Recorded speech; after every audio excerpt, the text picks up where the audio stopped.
Hello, long time no see. Long time no see. That was really interesting, the When whole you thing said about goodbye, Cuba. Huh? it was. When you said goodbye and thanked Eric, he crossed his legs. He showed himself in a tutu and took a bow. Oh my So, God. well, for that I image. wish I could see that. All right, we have this series where we're talking about what humans will be like in 100 years and then 1,000 years. And now we're going to go all the way up to 10,000 years. What do you think, Kim? You want to do that? Sure, let's do it.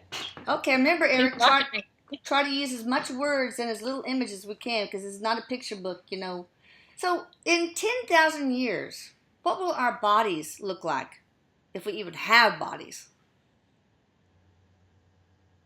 He's such a punk. Oh, yeah. He says, just because he's mocking you, he's mocking me, and he's just real playful.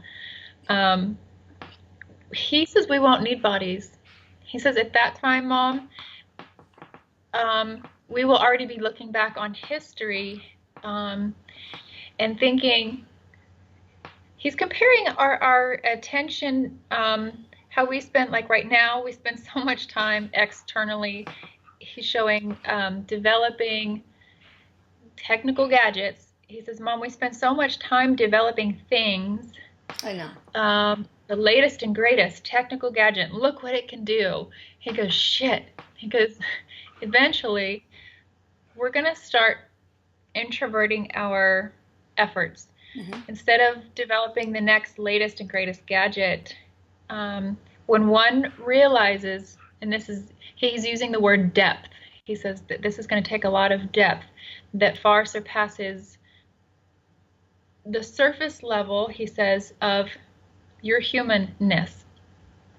He says, we will eventually get to a place where we understand our energetic makeup. Now, with that understanding, we will couple that with telekinesis. He's using the word like telekinesis. Oh, wow. And what is that? Energetically. You can manipulate objects with thoughts? Is that what that is? I can't remember. Yes, that's what he's showing. Like on Talladega Nights. Can you start a fire with your thoughts? I love that movie. Movie never gets old. But he says, when we get to a place where, first of all, we introvert our efforts to understanding ourselves and our energy makeup ourselves, then we will look at developing ourselves further in correlation to our environment, he says. So that's when you're really going to begin to see telekinesis be the main way to communicate, he says, the main avenue of communication. But not only that, telepathy or telekinesis or both? Telepathy, yeah, sorry. Telepathy and telekinesis. Okay. Being the main way, the most common way of interaction. Mm. So, but even then, he says, there's going to be, Mom, no need, much, much less need for use of things of all kinds. I'm not giving him my iPhone. But okay, I got 10,000 years to let go of it. So, okay.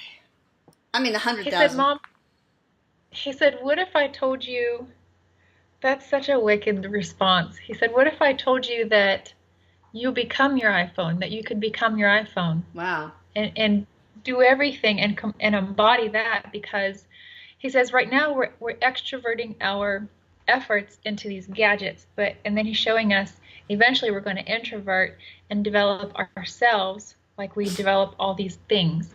Okay.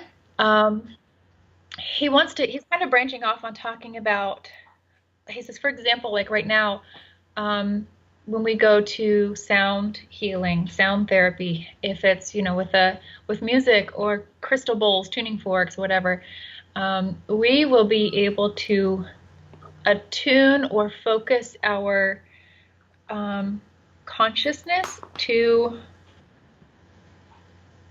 he's kind of talking out of both sides of his mouth. He says, we'll be able to shift our consciousness to where healing is needed and provide our own healing on a much higher vibration without the use of things altogether. But even then, you're going to see very little, if at all, the need for healing, because there's going to be a much deeper understanding of the root of all disease and illness anyway. And the spiritual root. Then yeah, he's talking really fast. So he says, then once we have that deep understanding, we ourselves are at a much higher vibration to where we know we don't have to interact, we don't have to engage this way or that way, because he goes, sometimes if we do, we just fuck ourselves. He says we engage and we react, and then in that reaction or the way we engage, that in turn makes us feel like crap, or can ask too much of us.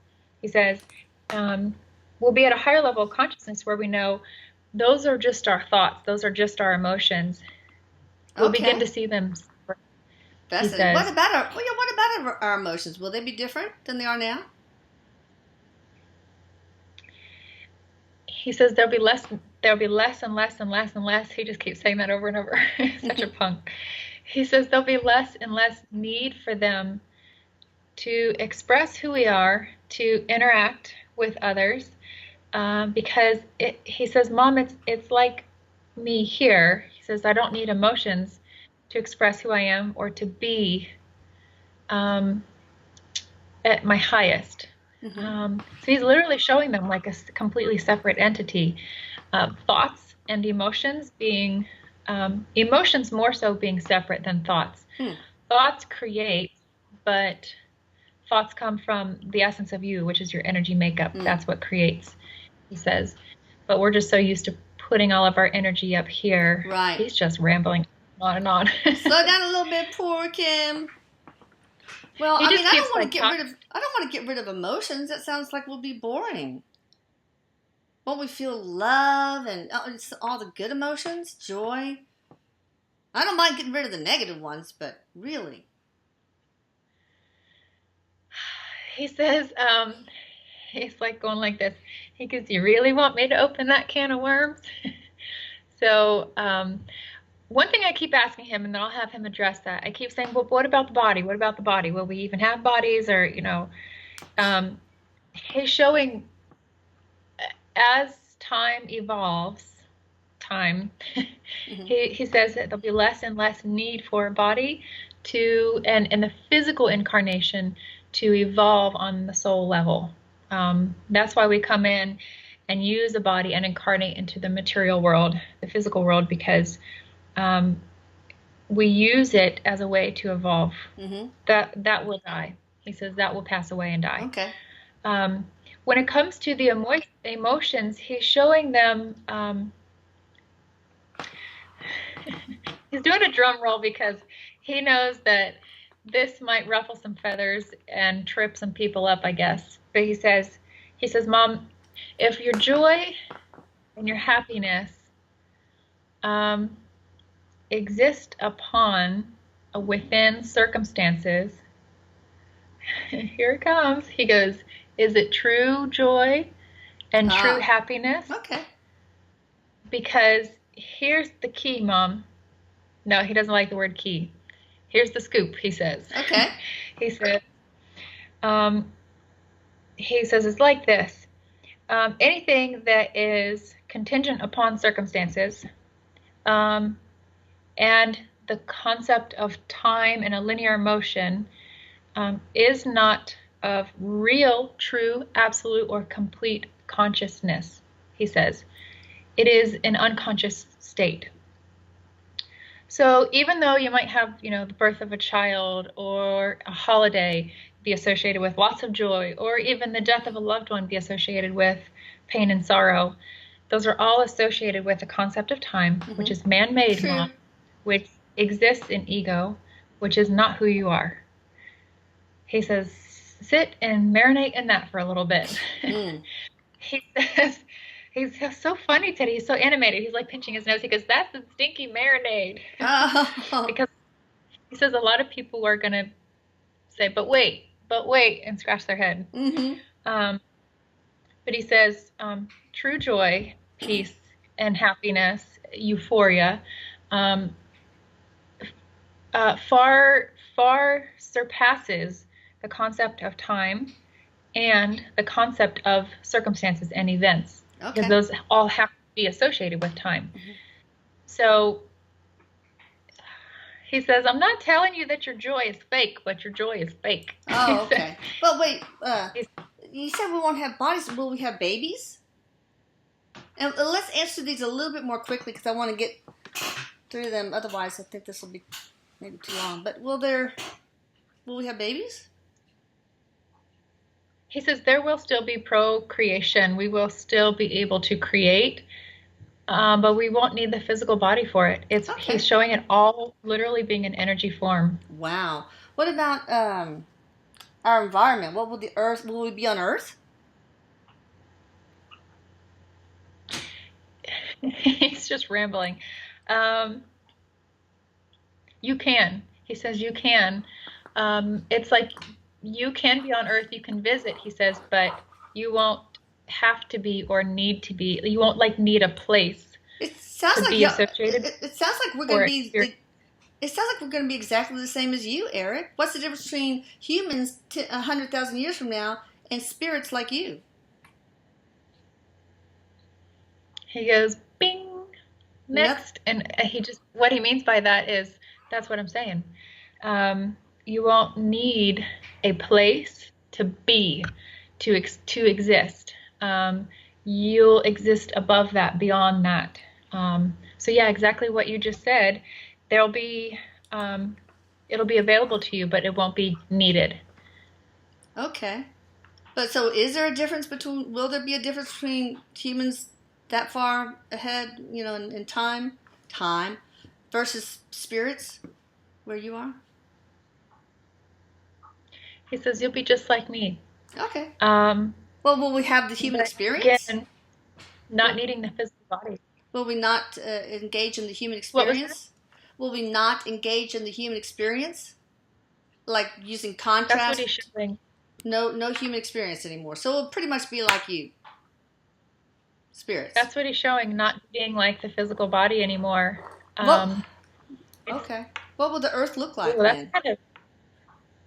He's showing wow, that's really crazy. The whole human experience, Mom, is just a phase of evolution.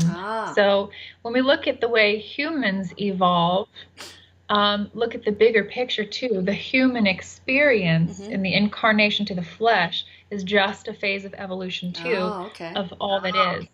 So eventually that phase will die away and we won't need flesh. We won't need bodies anymore. So very interesting. That is interesting. What will the Earth look like? Will it be decimated or will it be okay? He says pure. Oh, okay. He keeps using the word pure and he keeps showing it just white. Because I feel like what he's showing is as we evolve, we will abuse it less and less and less because we become truly conscious of the direct correlation between our existence and the Earth's existence. So it becomes pure source energy too, Mom. Oh, that's awesome. But will it be, they won't have cities or any and woods and whatever. I mean, what will it actually look like? Will it be in spirit form? Is that what you're saying? Or will there be a physical Earth? He's showing it being more in spirit form. Wow. Pure. He keeps saying pure source energy. When you talk about cities, he shook his head no and wiped them all clean. So. Well, so would the Earth have been destroyed? Is that why it's not? What happened? What would have happened to its physical existence? He's showing us as a collective destroying it. But in two ways. Destroying it because of our ignorance, some of us. That's a big fat bummer. Not taking care of it, but then others destroying it because of our consciousness, destroying cities and restoring it to its natural state as much as we can. So, like, the destruction occurs on two different levels, but still contributes to the higher goal, he says. And again, showing it, eventually he keeps showing it spinning, and it turns into, it just looks like pure white source energy. All right, will there be, just really quickly, will there still be war? Seems like not if we don't have a human experience. Man, he's like blowing my mind right now. He just said, when he was talking about the earth and he keeps showing it spinning and turning white and becoming pure source energy, he looked at me and said, eventually it just becomes a memory. So, like, that's scary to think about. Sad. But anyway, he said, we'll see war among ourselves. That's the only reason why there is war anywhere in the world, because we're at war with ourselves first. He says, if we were actually at peace with ourselves, there would be no war. True. But why war if there's no more human experience? And if we're no different than you are? You guys don't have wars where you are.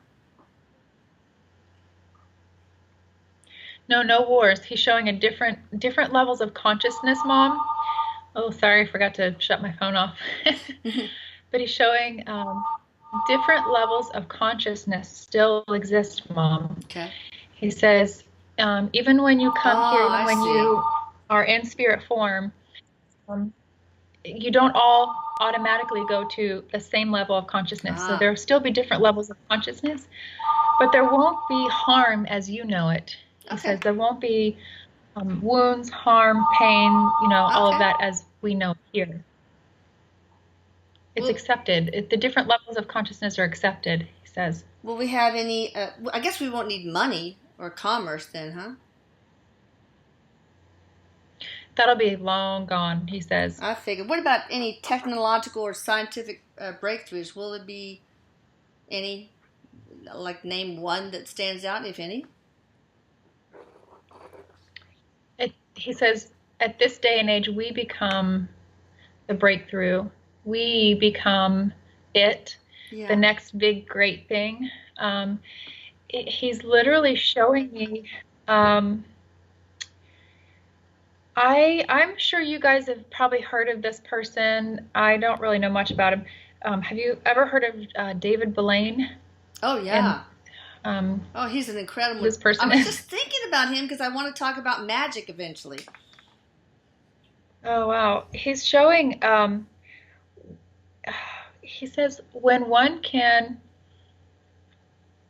this is a very, very old soul, okay, first of all. Old being because of the experience, but the time spent with self and understanding self and how self affects the environment, but not physically. Metaphysically, quantum physics, Mom, he says, we're talking about energy. And as we begin, he says, as time marches on, we begin to spend, you'll see, and again, this is a long time down the line. Right now, we're still so externally. He says, but eventually, we will max out, the next big thing, the next, computers and cell phones and all of that. Then eventually we look at self and realize he's literally showing like bubbles popping, and what this is like consciousness just growing and expanding at such a rapid rate. And it becomes like this epiphany of, did I just do that with my mind? Like he's showing people responding that way. Did I just close that door, or did I just but the physical world too becomes less and less, so it becomes more, we engage more with our energetic self and how that affects our environment. We probably don't need doors. We probably don't need houses. Well, exactly. And he says, as you do, you'll begin to see the environment clean up too. As we clean up ourselves, we begin to see that reflect in the environment, because, Mom, it's all collective and it's all connected, he says. Okay, well, I think we probably ought to close because I want to have time for one more subject. But anything else you want to add, Erik, before we do? Yeah, I'll share one more thing. He's showing, he says, Kim, he goes, what if, he says, imagine if you truly could get to a deep level of consciousness or high level, whatever, where you're actually standing outside next to a tree and you actually realize that you're that tree and that tree is you. Oh, wow. Now, he said, if you actually embodied that consciousness and carried it, and then realized it's like a biofeedback mechanism almost, and then realized like what you did to yourself affected that tree, and you actually saw I that see. feedback. Yeah. That I think is what's going to create this whole like massive evolution, but it happens at a rather rapid rate too when we begin to see these interactions affecting our environment and ourself. Anyway, the reason why he brought up David Blaine is because I feel like he's conscious of this. He knows how to manipulate his environment because of his consciousness, Erik says. Well, I do want to have a session talking about him and other magicians. Maybe next session that we have. All right, that sounds great. Everybody, be sure you go see the blog because there's a lot more on it than the YouTube channel, I promise you. But still, both are great. www.channelingerik with a K, Erik spelled with a K.com. Thank you, Kim, and stay tuned for the messages that follow so you can figure out how to get in touch with Kim too. Bye. Bye-bye.